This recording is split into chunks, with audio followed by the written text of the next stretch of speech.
सबको जय मसीह की। इस सुंदर बोर में मैं आपको इस जैकफ्रूट का यानी कटहल का पेड़ के बाजू में मैं लेके आया हूँ।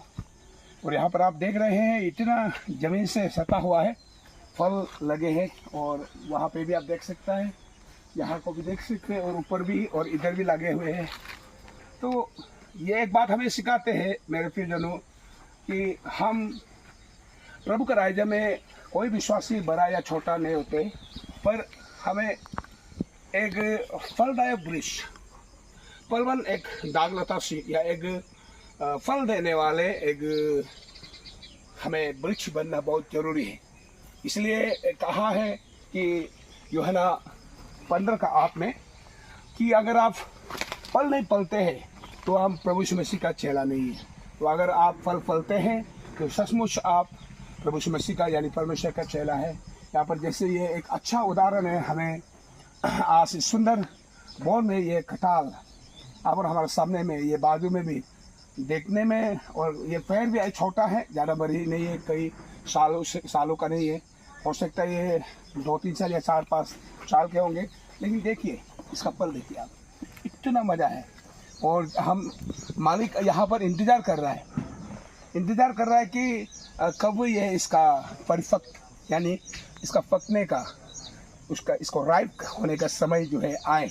तो उस तरह से प्रभु यीशु मसीह भी आप और मुझे हर समय देखते हैं कब मेरा बेटा बेटी इस तरह का फलवन एक पेड़ बनेंगे। तो फल देने वाले हम एक पेड़ बनेंगे तो सचमुच अपने लिए भी और लोगों के लिए भी आशीष का कारण, आशीष का पात्र बनेंगे।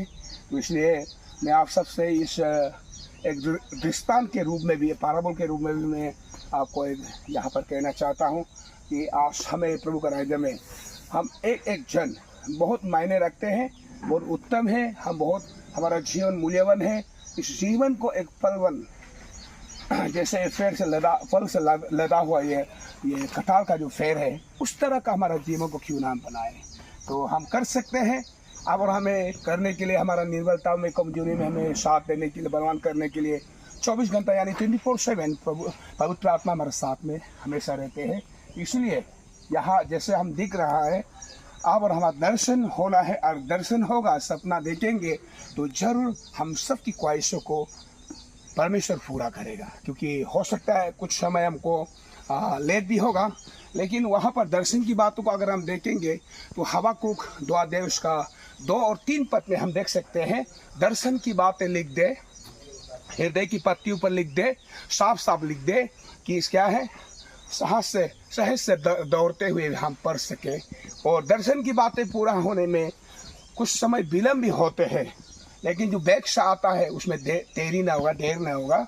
तो हमें प्रभु जो वादा करता है यानी परमेश्वर की प्रति जो आप और हम दर्शन देखते हैं, वो दर्शन हो सकता है कुछ समय साल बीत जाएंगे, लेकिन मेरे प्रिय आप उसी दर्शन को आप बोलते जाएंगे, डिक्लेरेशन करेंगे, तो उसके अनुसार हमें इस तरह का फल देने वाले आप पेड़ बनेंगे। तो आप सबको मैं धन्यवाद देता हूँ मेरे साथ जोड़ने के लिए। आप सबको इस वचन के द्वारा, इस संदेश के द्वारा बहुत से प्रभु से आशीष दें। आमीन।